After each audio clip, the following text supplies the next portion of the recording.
Hello, and welcome to another episode of Movies, They're Pretty Good. I'm your host, Travis Dudding, and it's been a while since we've done one of these. I don't know who we are. It's just me. But, yeah, been very busy. I think I've been pretty upfront about the fact that I struggle with anxiety, so it's been hard for me to deal with a few things, and I finally feel like I'm kind of back on track and everything like that. And to be honest, one of the key things that was keeping me from restarting this is every time I would think about restarting it, I just could not. It was over. I found it overwhelming to settle on a movie to do. And I think with just so many options, I needed some sort of like guideline to go off of, I guess. So I decided to kind of switch it up a little bit in the format, and I don't want to be too strict to this, but I think it at least gives me somewhere to go and kind of lessens the amount of there's my cat. The amount of decision making I need to do. So what I decided to do is kind of go with a model of picking a director, maybe even just picking an actor, and just going through their entire filmography. And what that means is sometimes I'm gonna have some repeats of stuff I've already done. Not like I have this huge catalog of episodes I've done. And just go one by one and do an episode on each one. Once I decided that, I was way more comfortable getting back into this, and I thought, who better than David Lynch? My favorite director. I've seen all his movies. That's a good criteria for doing this. And then, given the fact that he passed away this year, I figured it was kind of, he's kind of the perfect choice for to start out with. So, but like I said, I don't want to be like too pigeonholed into this format. Every once in a while, maybe between directors, I'll do like a one-off or something like that, or just a few that I don't really necessarily want to do the whole filmography of. Because one of my favorite movies is Midnight in Paris, directed by Woody Allen. So I don't necessarily want to get into his entire filmography. I know that like he has some other good movies, but to be honest, a lot of them, especially the older ones, I have a hard time getting into, and that's even before all the stuff came out about him and the fact that he's a monster. So he's one that I wouldn't necessarily want to do a whole series on, and also the fact he's got like 60 fucking movies. I don't want to do all those and all the same type of shit, and it's all just him like being neurotic and everything like that. No, I would do his one movie that I really like, which is Midnight in Paris, and then just move on from there. Because even like Annie Hall, like I get why it's good, but at the same time I'm like, come on, man. But yeah, and I think that the reason that I love Midnight in Paris is that he's not in it, and it's the like Owen Wilson is the like surrogate, I guess, for him, and I'd rather see Owen Wilson as Woody Allen than Woody Allen as Woody Allen. But anyways, now that I'm done with that tangent, and kind of gave you guys a heads up about how it's not gonna change all that much. It's just now I have like a path to go on for which movies are next, So, without further ado, let's get started with Eraserhead. Now, this was probably I believe this was the first David Lynch film I saw. I was just every October, even September, I try to watch as many horror movies as possible, and that includes ones that I love, and I always try to like mix in, try to alternate between ones I've seen and ones I haven't seen, and then go down big lists of like what's the top rated horror, and even like just what's the most popular, because there's some that are technically shitty movies, but they're fun horror movies, you know. So I don't necessarily want to pigeonhole myself into just how many times am I going to use the word pigeonhole? I don't necessarily want to get into a spot where I'm only watching these like prestige horror films and stuff like that. And, you know, and I love those, but it can get tiring when it's just like the same, like heavy stuff every single time. So yeah, just one year I was doing that and I came across Eraserhead. I was like, oh yeah, I've heard of that one. I've seen the picture, you know, from the cover. I've seen that before, but I had no idea what it was about. I've heard David Lynch's name.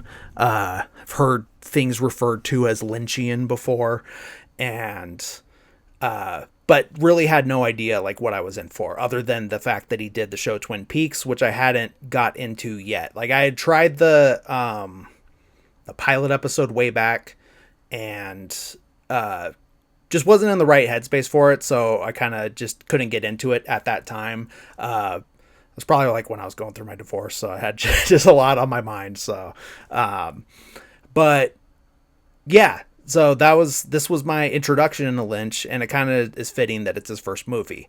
I think the big thing that blows my mind about this is that it was just a full-on student film. This is when he was at AFI, the American Film Institute. So I guess in his like master's program, which definitely, because it took him like 5 years to make it. And but it's just incredible that this like work of art and this legendary cult classic was just a student film. And yeah, there's like cult classics that are student film like, you know, and in the fact that they're low budget, they're shitty, you know, all this stuff, but they're like cult classics because they're so bad it's good and stuff like that. But what I think sets this one apart from those is that it is just so, there's just something about it. And that's kind of the whole thing with all of David Lynch's movies, except for maybe Dune. Well, no, even that one. But there is just like something indescribable about it. There's the level of surrealism. There's so much like visual symbolism, whether it's on purpose or just because, hey, it looks cool. There's just so much more to it than just some like low budget movie that is just like kind of like, hey, we didn't have a lot of money, so we threw this together. This is on the level of like higher budget stuff that, you know, is just going down in history as like one of the you know greatest movies ever made, at least in my opinion. And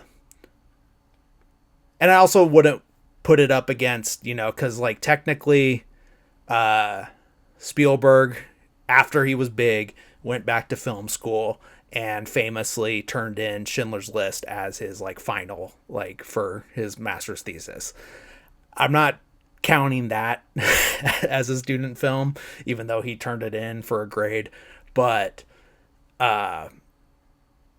yeah, this one totally is, because it was just, he was at AFI and he was given money and a place to do it. He did everything inside the mansion, the Doheny mansion that's part of the school. He was living basically in the set for part of it. And they gave him like 5 years of him doing this and kind of like off and on filming. They only filmed at night for the most part. The only daytime outdoor filming that they did was it had to be overcast because he wanted that like kind of hazy dark look, like nothing too bright. The only time there's like any bright imagery is the kind of the shot in the beginning, but it is very gray. And then towards the end with some of the Lady in the Radiator stuff, where it gets like really light and white, you know. But for the most part, it's a very dark movie on purpose. It's filmed in black and white, which is incredible, you know. And for being a black and white movie, there's so many like, I don't know, I'm just so amazed on how some of the stuff looks so cool, and it's some of the most simple things. Like literally one of my favorite shots in the movie is when the guy brushes the like pencil and eraser shavings off the desk, and you just see them flying through the air, backlit. There's black background, but they're backlit, so it's just like white specks like fluttering in the air, and it looks crazy, you know. And whether like that's what it is or not, it's you'd see that and be like, oh, yeah, that's pretty cool. But yeah, great movie. Really glad I saw this. It still took a little bit after I saw this to get to his other movies. I kind of want to say maybe Dune was the next one I saw, and that was just because I was curious because the new one was coming out. And then didn't really like that one. And then, but we'll get into that. It's grown on me, but I'll get into that more when we get to that episode. But yeah, Eraserhead, fantastic movie. Just so much, there's so many different theories about it and things like that. And what's funny is I was watching the special features on the Criterion. One of them is a 85-minute documentary called Eraserhead Stories, and it's basically just David Lynch talking to the camera about all his memories of making the movie, and there's like some intercut shots from the movie and stuff like that. And he does call up Catherine Coulson and asks, kind of not interviews, but like kind of reminisces with her over the phone, and that's a pretty cool part. Catherine Coulson isn't in the movie, but she did work on it with him. She would later. She's in a few of his movies, but I think most memorably the Log Lady from Twin Peaks. She was also married to Jack Nance at the time. Jack Nance is the star. And I don't know if they were married the whole time, because I do know that she does like kind of jokingly talk about how like some of the tension of working together for that long probably led to their divorce. But they did like remain friends for the rest of their life, and then still worked in the same projects. They're both in Twin Peaks, obviously. But yeah, to get into the story a little bit, not that there is much of a story. Another thing from the oh yeah, I didn't even get to my point. But yeah, in Eraserhead Stories, at the end, it ends on David Lynch saying that of all of the different theories and interpretations I've heard, no one has interpreted it the way that David Lynch, interpreted it. And then he just ends on that, he's just, but he's also been a very like, hey, whatever you think it is, that's what it means, whatever you think, then you're right, because everyone has different interpretations of different things. And he never explains anything famously. And which I do love, because I do feel like I get different things out of his movies every time I watch. I think this was the 8th time I've watched this one. It's just so fun to just have on. Like, I think it's like one of the perfect background movies. Not that I ever, have enough instances where I have people over to have a movie on in the background, but I think this one would work. And yeah, so I've seen it a few times, and I do feel like, not that they're like too different, but I do feel like I pull a different, at least feeling, even though if I don't have like a different interpretation of it, I kind of gain something new, or like a new appreciation for a certain aspect of it, or things like that. I think the most common interpretation of it, and I think he has said this much without going into detail, is that it's just about like being a new father, and it was just kind of his way of dealing with that.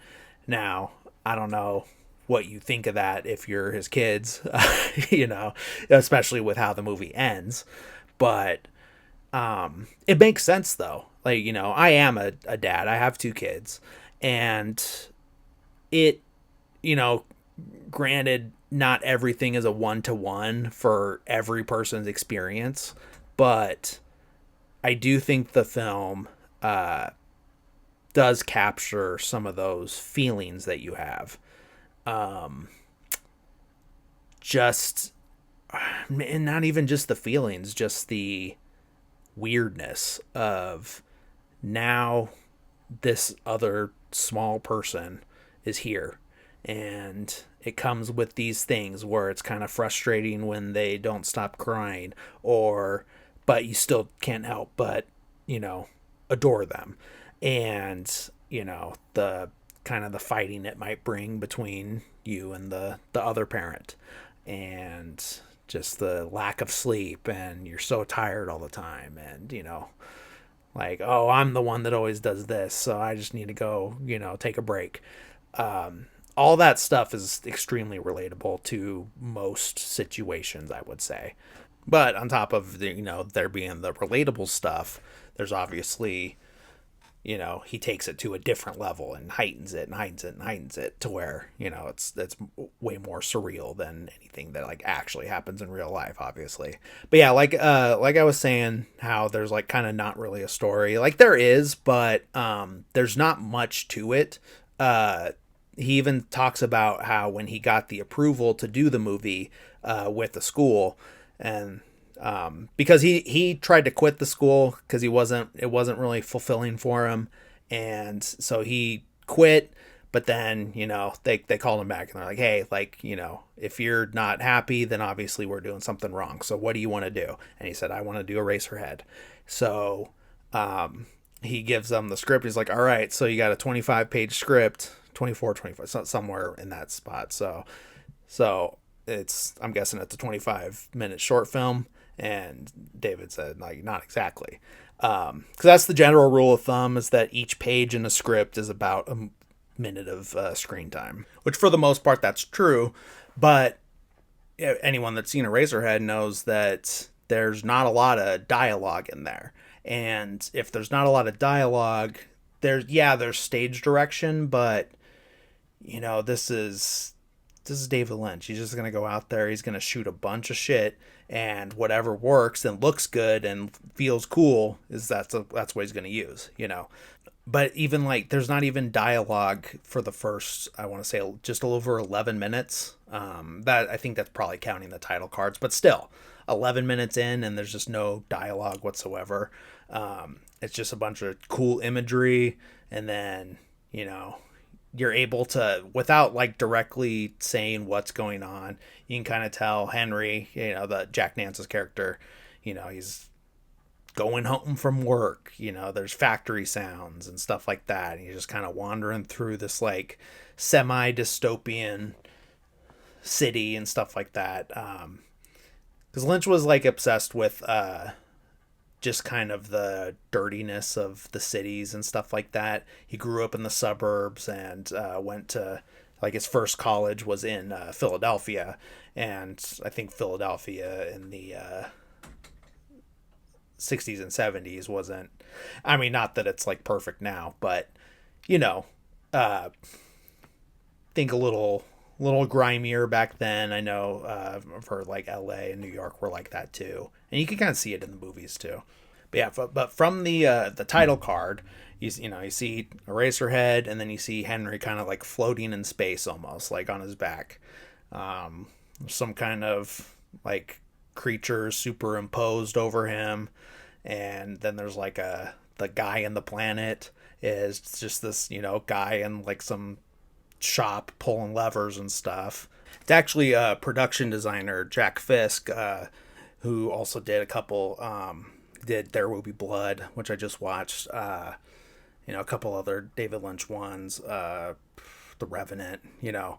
So big time production designer, is just, you know, covered in makeup and, you know, pulling levers in some shop, you know. And so a lever gets pulled, you see the like superimposed like creature kind of almost like leave the body, like almost like you're seeing it inside, and then it's like evacuated from the body. And then you see it fall into a puddle, and then that kind of starts, you know, Henry's walk home from work. You see him gets home, talks to the neighbor for a little bit. That's the first dialogue you hear is, are you Henry? A girl named Mary called you on the payphone, says that she's at her parents' house and wants you to come over for dinner.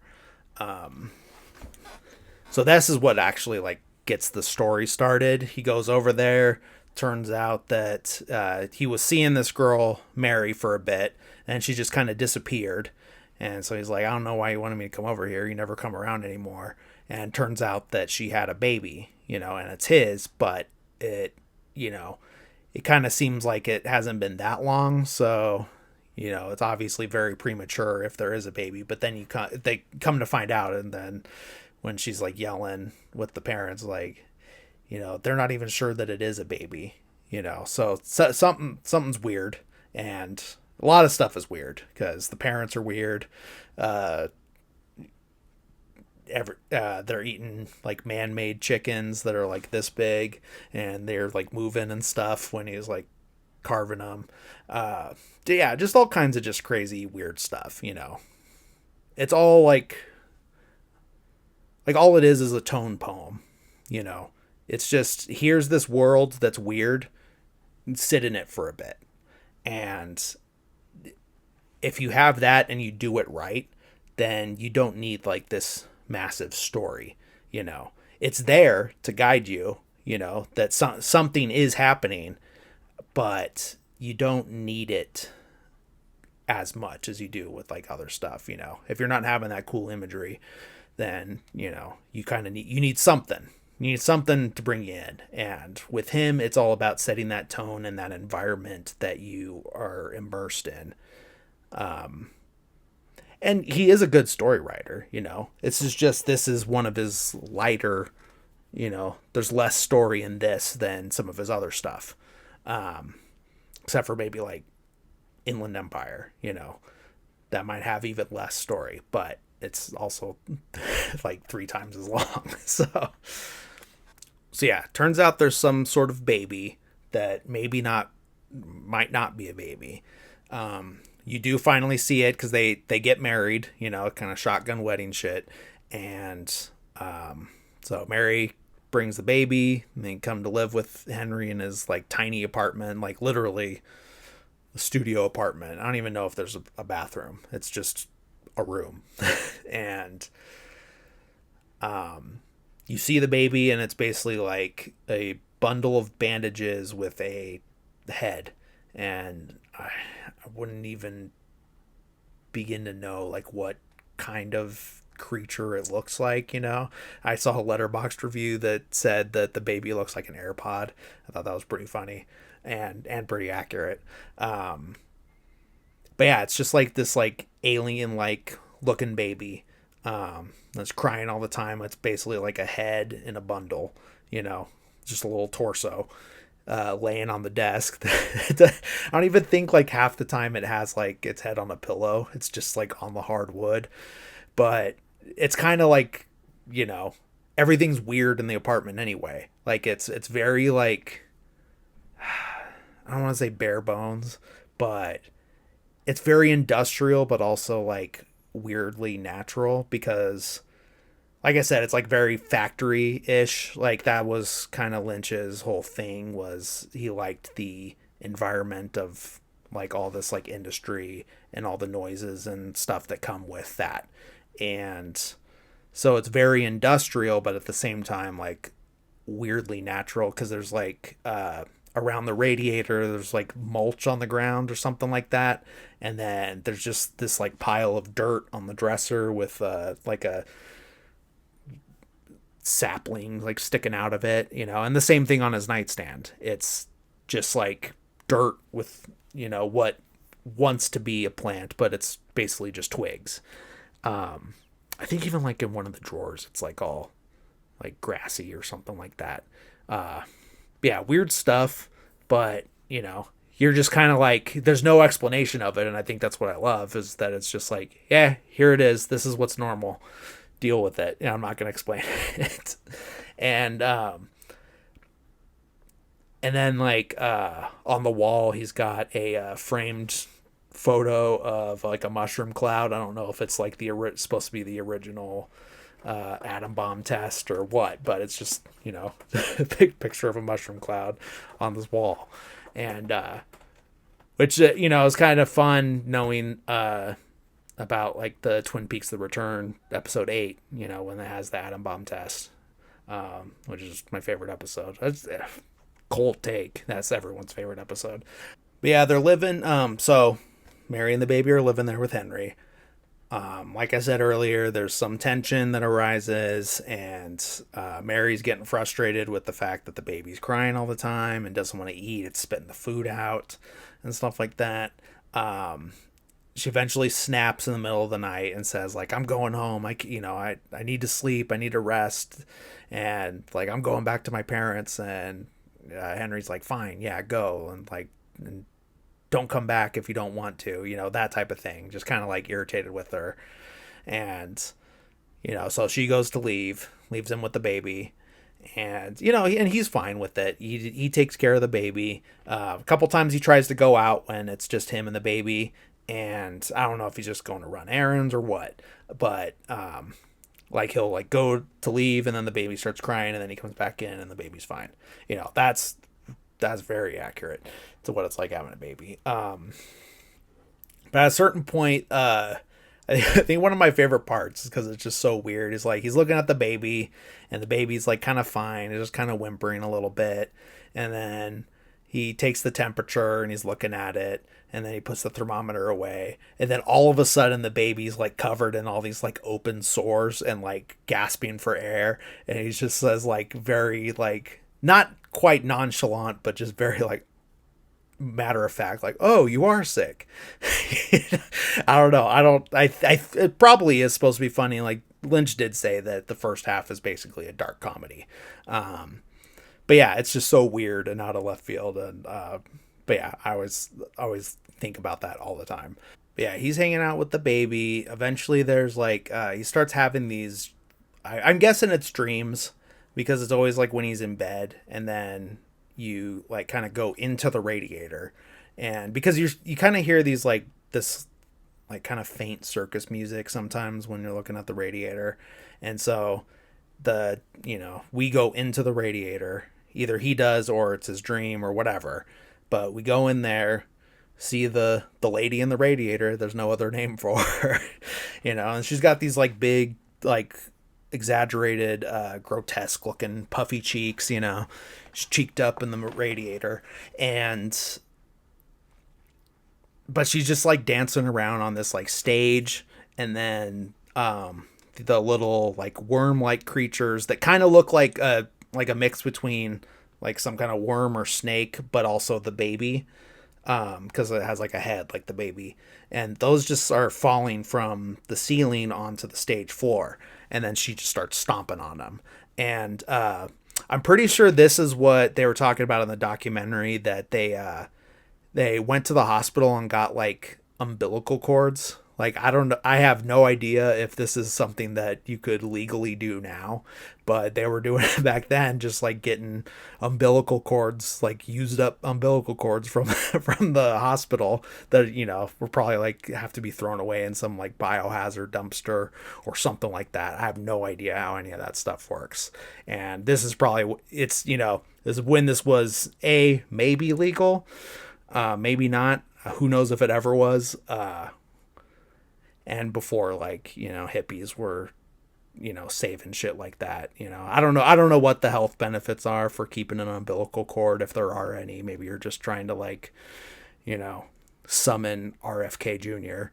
But I know that there's like, I know with the placenta for sure that people save that for like some kind of health benefit, and if you're doing that, fine, whatever. I'm very much of the mind that you're free to do whatever you want as long as it's not hurting someone else. But yeah, so I'm pretty sure that that's what they were using them for, is because it's for the snake part of the creature. And I don't know if they like stuff something in there, just like attach it to like some other thing to make the head.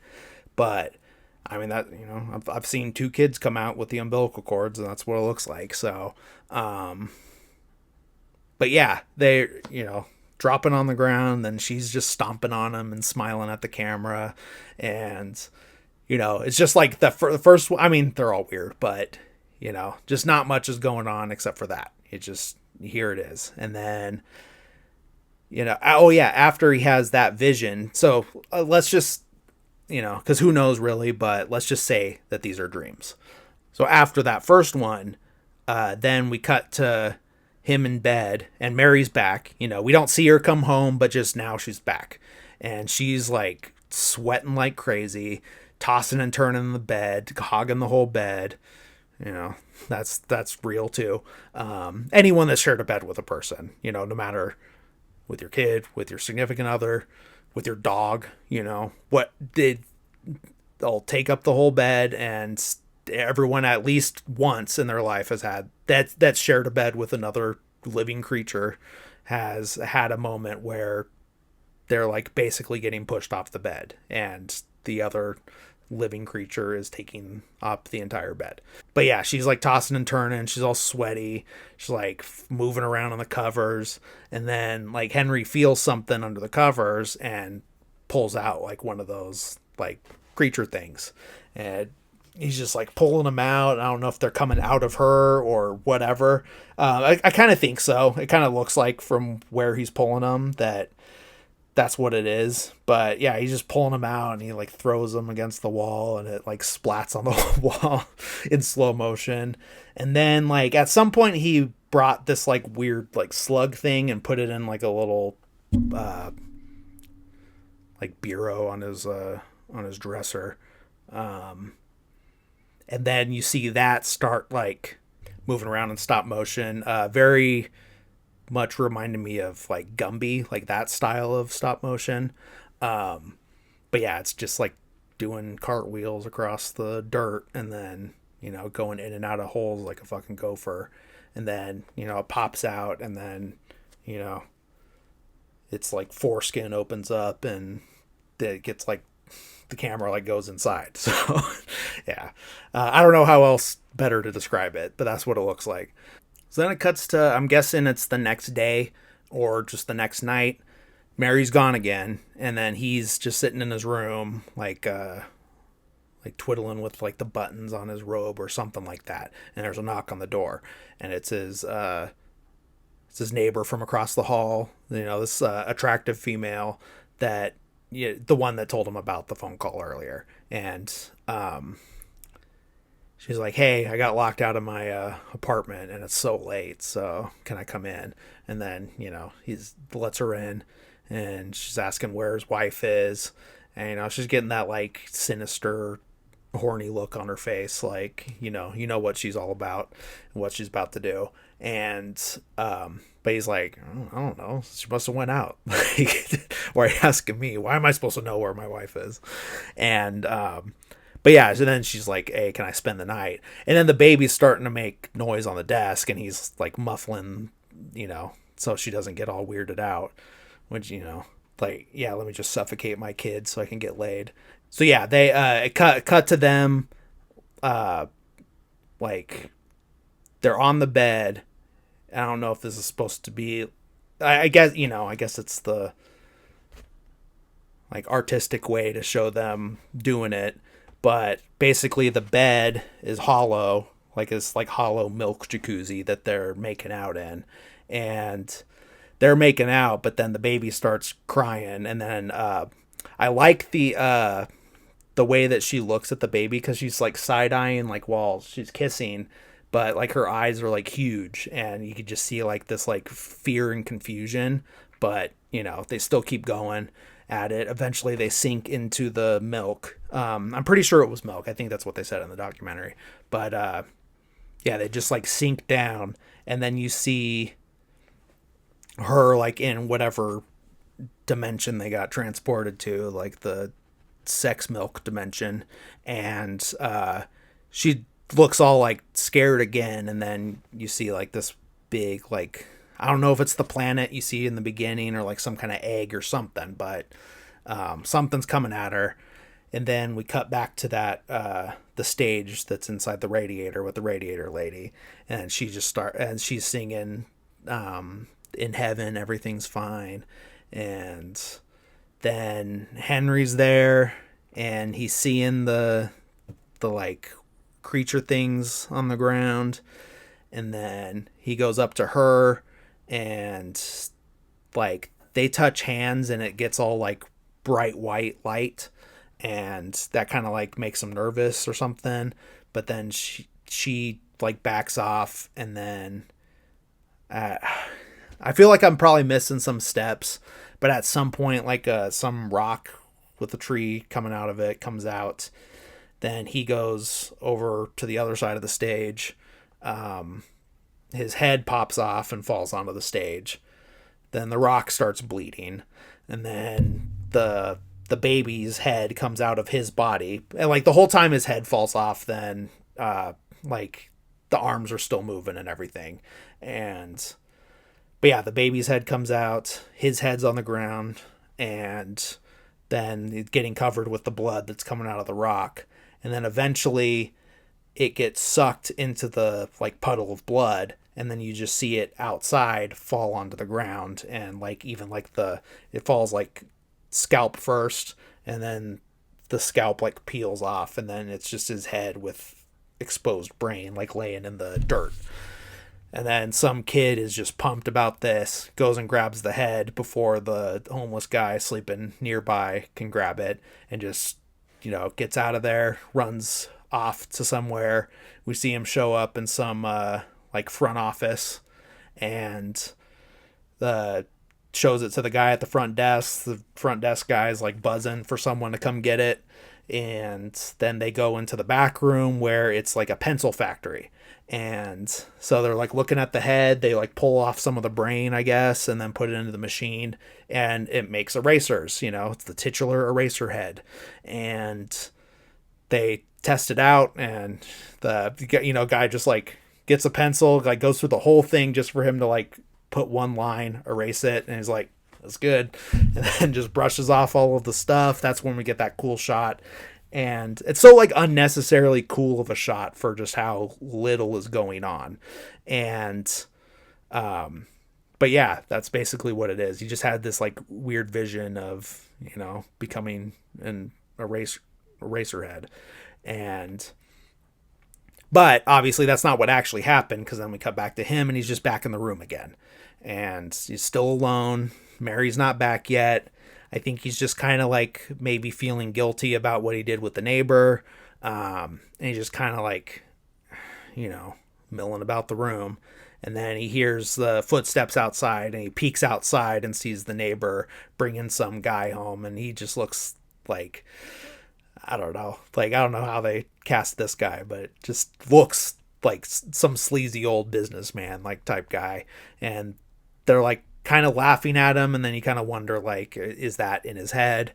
He closes the door, and then the baby's like making noise again. I think the baby, that's when the baby starts laughing, and this like kind of makes him snap, I think. Well, obviously not, I think, because then he gets scissors from the drawer, cuts open the bandages, which like the baby starts like hyperventilating and like and starts like shaking, and it's like cuts open the bandages, and it's just like exposed like organs and blood and stuff, and it's really gnarly looking. And then like while the baby's like freaking out, he just stabs into like I guess what's the heart, it's beating or throbbing or whatever. Just stabs into that, and then it just starts bleeding, and he's freaking out. Like, he's like, oh my God, what did I do? It's kind of like he let the intrusive thoughts win, I guess. And like, it's, blood's pouring out, and the baby's like shaking even more, and like making even more like gross noises, and it's like spurting blood out of its mouth.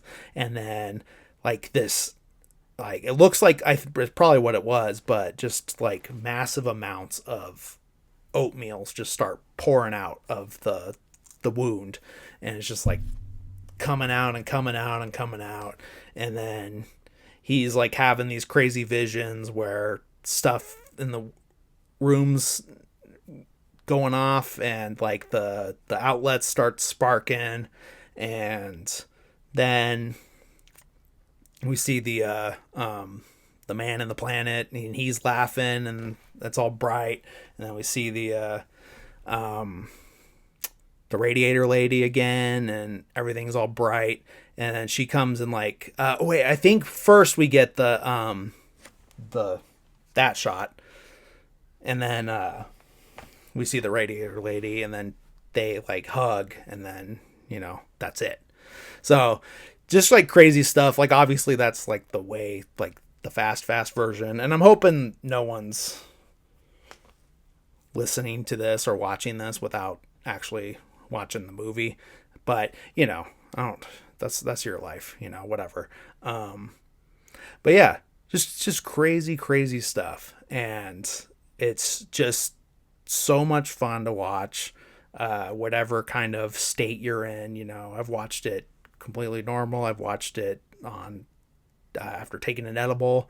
It's always fun. It's just always enjoyable, and it's so like, it's weird how much of a comfort movie it is for being how like dark and grotesque it is at times. But I just like having it on. It's just so fun. But yeah, I think that pretty much covers it. I don't really know what else to say about it. I think I covered pretty much everything.